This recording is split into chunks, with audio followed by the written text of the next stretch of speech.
Hey guys, this is your host Thomas Tyree here from On the Hot Podcast. Today, this will be episode 214 for you guys today. And to kick off this week's episode, I'll be discussing what has transpired in the NBA Finals between the Oklahoma City Thunder and the Indiana Pacers. The NBA Finals has wrapped up. It has concluded. The NBA season as a whole is over. It's done with, and we are moving full steam ahead to the NBA offseason. The Oklahoma City Thunder has defeated the Indiana Pacers in a 7-game series in Game 7 to win their first NBA title in franchise history under the Oklahoma City Thunder banner. So I'll be sharing my thoughts on the NBA Finals.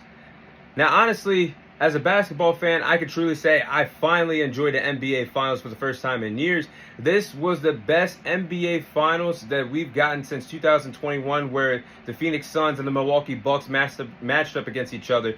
I was really happy of the 7 games that we gotten, whether they were blowouts, whether they were close margin victories, whether they were thriller games, thriller moments. I think this NBA Finals was everything you wanted as a basketball fan. And we just got proven that small market teams that make the NBA Finals can go on championship runs and be exciting. We just got 2 brand new stars introduced to us as basketball fans. We already know the names of SGA and Tyrese Halliburton, but they have fully blossomed and developed into superstar players. And now we don't have to worry about the old player, depending on the old players of LeBron, Steph, and Kevin Durant. As much as I love them and respect what they've done for the game of basketball, now we can finally look forward to these young stars taking over the game of basketball, representing their respective franchises for players like SGA and Tyrese Halliburton. Even though Game 7 probably would have been a thriller if Tyrese Halliburton played the entire duration of the game. It's very unfortunate that he suffered a torn Achilles in Game 7 early on, because you had that feeling. He was coming out the gates hot. His energy was off the charts. You knew he was going to have a good game, but that injury took the air out of the finals in Game 7 in the first quarter. But this NBA Finals, other than that, was really good. If you like team basketball, you got it. If you like good defensive basketball, you got it. If you like fast break points, you got it. If you like slam dunks, posterizers, you got it. If you like game winners, you got it in the NBA Finals. This was everything you wanted as a basketball fan, and this hit my heart because I love the game of basketball, and I finally can say I am confident in the NBA product moving forward. I've always had confidence, but now I'm fully confident when guys like LeBron, Steph, and KD all retire in the next 2 to 3 years. I'm going to be okay watching the game of basketball, because players like SGA, players like Tyrese Halliburton, players like Jalen Williams, players like Pascal Siakam have given me confidence to believe that the NBA is going to be okay at the end of the day. There's so much talent across the board, but when you see these players that go in and out of games and they can replicate what they do in the regular season, translate it to the NBA playoffs, and their first finals appearance, the youngest team in the NBA, the Oklahoma City Thunder. The Indiana Pacers, their first final appearance since 2000, with so many young players on each respective team. And then they gave us everything they had. They poured their hearts, their souls all out on the court. I am so happy with the product that we got in the NBA Finals this year. But let's get into a deeper dive. Game 7 last night was between Oklahoma City Thunder and the Indiana Pacers, obviously. But Game 7, after Tyrese Halliburton tore his Achilles, unfortunately, like I said a few moments ago, the air was taken out of the arena. And it actually took the Oklahoma City Thunder some time to actually refocus, play basketball again, because everybody was so upset with the injury. And you could tell the game just changed, the flow of the game changed, and the Pacers they did everything they could. But when you have your best player on the sidelines unavailable in a Game 7 win or face elimination, and you don't have your best player, 99% of the time the team is not going to have success. And unfortunately, that's the route and the harsh reality that the Pacers had to face in Game 7. So Oklahoma City Thunder cruised into fourth quarter and won their first NBA title. But they, just like this is the second time in the postseason where the Oklahoma City Thunder did have a play in a Game 7. Remember, in the second round, they had to play in Game 7 against the Denver Nuggets, won in dominating fashion. The game was basically over by halftime. You look back at that respective series. Then, I don't want to say it like that, but after the second quarter, the game was over. circumstances stand, and the Oklahoma City Thunder just took full advantage and never looked back. And SGA, guys, can we talk? Let's talk about some SGA, guys. I'm going to say it.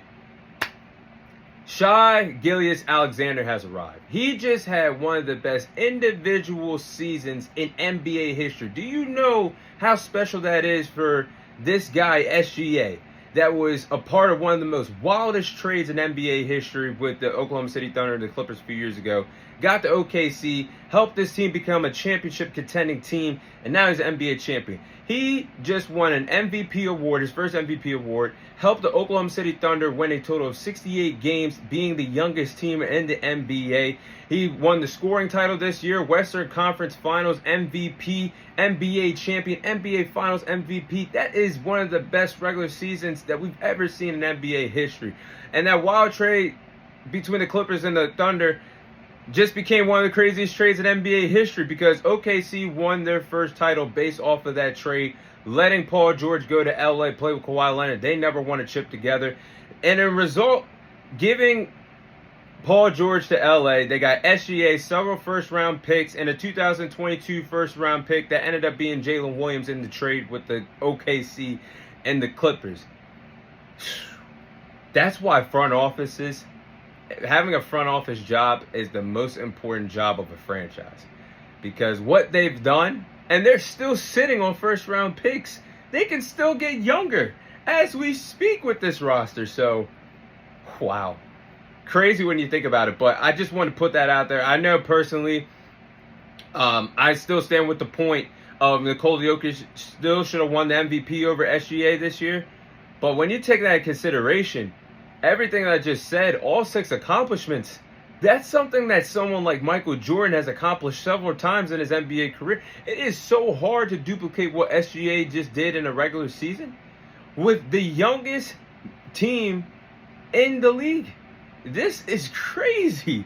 So I do want to give a shout out to the Pacers before I end this segment. One hell of a season in the Eastern Conference. They went on an incredible run, 50 wins in the 50 plus wins in the NBA season, in the regular season this year. And they had one hell of a run in the postseason. They defeated the Milwaukee Bucks in the first round when nobody really believed that could they really step up to a Giannis and Damian Lillard when both were 100% healthy. Could they knock off the best team in the East, the Cleveland Cavaliers, all year long? They did that in the second round. Gentlemen swept them. And they got past the New York Knicks. They passed several tests in the NBA playoffs, and Tyrese Halliburton had one hell of a playoff run that we will not forget in a long time. He had several game-winning shots, I believe a 5 total in the postseason, and the Pacers got to their first NBA Finals the first time since 2000, and was this close to winning their first NBA title in franchise history. I would say they would be back, but the harsh reality is we don't know what's going to happen. The Eastern Conference landscape is shaken to its core right now, because other than the New York Knicks, if they can find the right head coach, who's going to stop them? It's an easy run to the Eastern. Unless something happens, it's an easy run for the Knicks to get to the NBA Finals next year. The East is depleted with injuries. You look at the Boston Celtics, everything that's happened with their trades. They got Drew Holiday and Porzingis out of town in the last few days. Jason Tatum is down with a torn Achilles. Damian Lillard is down with a torn Achilles. We don't know if Giannis is going to be back in Milwaukee. He could request a trade this summer. And now Tyrese Halliburton is down with a torn Achilles. The East is shaken to its core in the worst way. And unless something happens this summer, this is going to be an uninteresting conference heading into the NBA season next year. It sucks because the Pacers, they can contend, don't get me wrong. They can contend, especially with everything that's happened in the East. They do have the role players, but they do have 2 tall tasks in front of them. First off, I would just let Tyrese Halliburton rest up. He could come back the following season. Don't let him come back unless he's ready. Second of all, they do have a big free agent to try to re-sign, and that is Miles Turner. He is set to be a free agent this summer. So they got their homework to do. They want to get Tyrese Halliburton right, and they got to re-sign Miles Turner. He's a big piece to this team, and I know he had some pretty bad games in the NBA Finals, but you still need him in order to be a contending team once again in the Eastern Conference. So It's going to be a crazy offseason, but I am so happy with the production that we got in the NBA Finals between the Oklahoma City Thunder and the Pacers. Those are my thoughts on the NBA Finals between the Oklahoma City Thunder and the Indiana Pacers.